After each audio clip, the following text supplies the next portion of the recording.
What's up, guys? It's Keith from Bald Brothers bringing you another PBA Regional. This time we're in Overland Park, Kansas for the Midwest Southwest Overland Park Open. It's a large field, 120 bowlers, 40 are going to make the cut and cash, and there's a lot of non-members in this group. There's also quite a few national tour members in here, including Packy Hanrahan, Frankie Lavoie, Eldemaro Ruiz, Nick Pate, Zach Wilkins, Anthony Levery Spar. I think I'm probably forgetting a few others as well. So it's a pretty stacked field. It's going to be quite fun. So before we get into the video, would really appreciate if you guys could like, share, and most importantly, hit that subscribe button below. That costs you nothing, and it greatly helps out our channel as well. So anything you can do to help us out, liking, sharing, commenting even, but most importantly, subscribing to our channel, we greatly appreciate it. Now, roll that intro.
So I'm filming this a few days after the regional is over, and here's what I can tell you that we were faced with. It was the 45-foot dragon pattern. Hey, dragon, not lizard. I don't do that tongue thing. In the practice session, as well as in a practice session earlier in the week, I did pretty well and had a pretty good shot.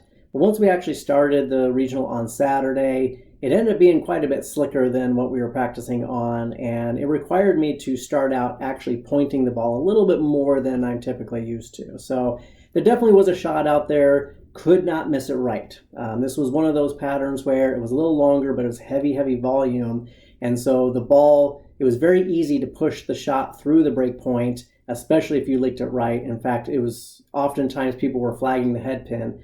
I left more washouts in this tournament than I probably left in my entire league season the year prior. So that just gives you an idea of no miss room to the right. To the left, there was a little bit of hold room, but unfortunately what typically was happening was it would hook just enough to where you'd go through the nose, and I actually left a lot of splits as well. So scoring for me this tournament was not my best showing. And instead of just showing you 15 minutes of me struggling and throwing some bad shots, I was lucky enough to be paired with Frankie Lavoie, which he is one of the coolest guys. So excited to be able to bowl with him. He definitely made it fun despite how not fun my scores made the bowling.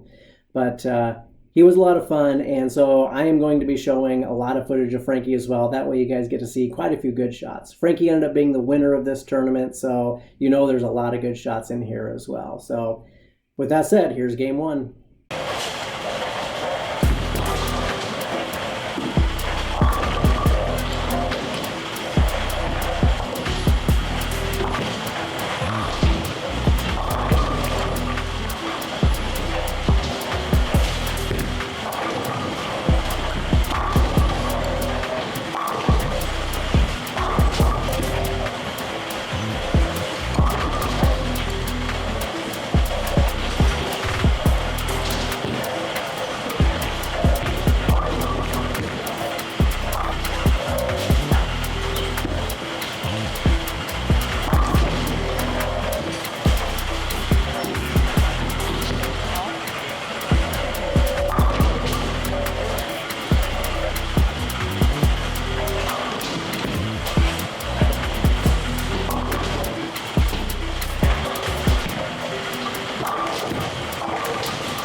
Well, game one is in the books. Not terrible, shot in the 180s. I did miss one makeable spare that because of the oil pattern, I wasn't quite sure the best way to attack it, so I did miss the spare. I also opened on one split in the 10th as well as a washout earlier in the game. Beyond those three, I seemed to do okay. I had a decent shot, so I felt good with shooting in the 180s given the opens that I had.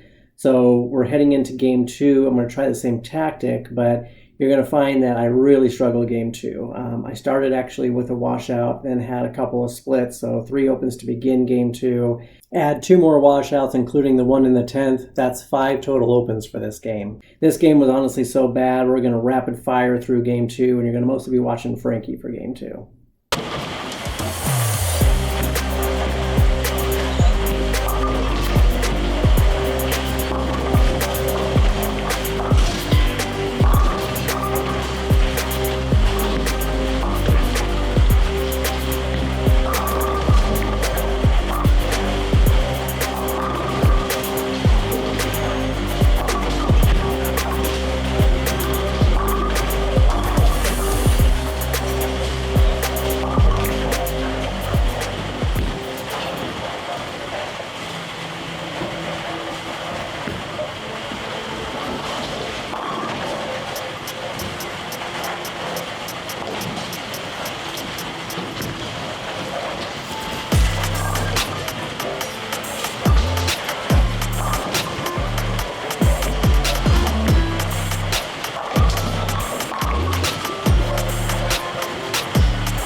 Game 3 was sort of similar to Game 1, another game in the 180s. This one was mostly clean. I only had one open and it was a washout. Just really couldn't string a lot of strikes together.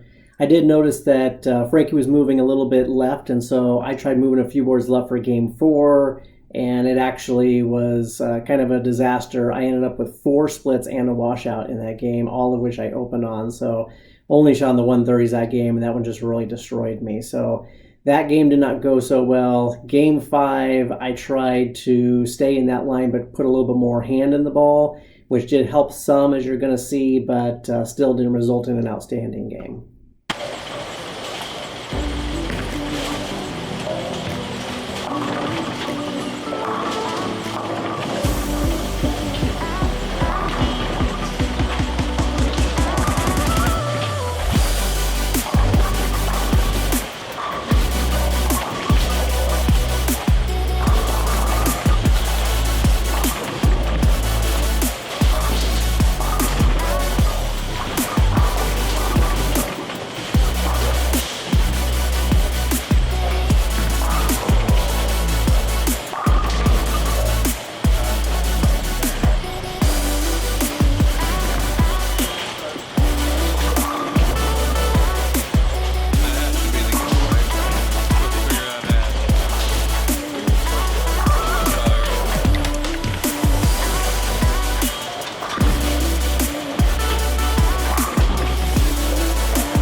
Frankie said he would have given me that one.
It wasn't until game 6 that I realized that instead of trying to put more hand on the ball and getting the ball to hook more, I needed to just slow down. So I moved a couple more boards left. It did help the lanes were opening up a little bit, but slowing down really did the trick. I gave the ball time to actually make a move. And so all in all, the scores were not where I wanted to be, but I learned a lot. I did learn that I do need to just slow down. A lot of these volumes for these PBA regionals are just heavier volumes than what you typically see, and I just have to be okay with slowing down.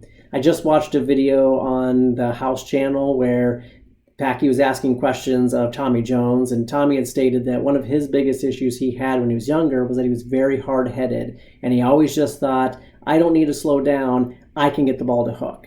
And even though he had a lot of success, he wishes he would have just taken that advice and slowed down. And that's advice I need to give myself as well. I throw the ball a little bit slower as it is anyway, so sometimes in my head, it's not that I think I can get the ball to hook, it's that I don't want to look like I'm throwing the ball super, super slow, but sometimes you just need to do what you need to do to score, and throwing the ball a little bit slower and having a little more control, giving the ball time to hook is what you need to do. So that's just another thing I'm going to chuck up into my list of things that I've learned through these regionals. I'm going to continue to get better, take note of all of these changes that I need to be making in my game, keep working at them, keep practicing, and I know more success is going to come. As always, thank you guys so much for watching. Again, if you haven't already subscribed, please hit that subscribe button. We greatly appreciate it. And until next time, see you later.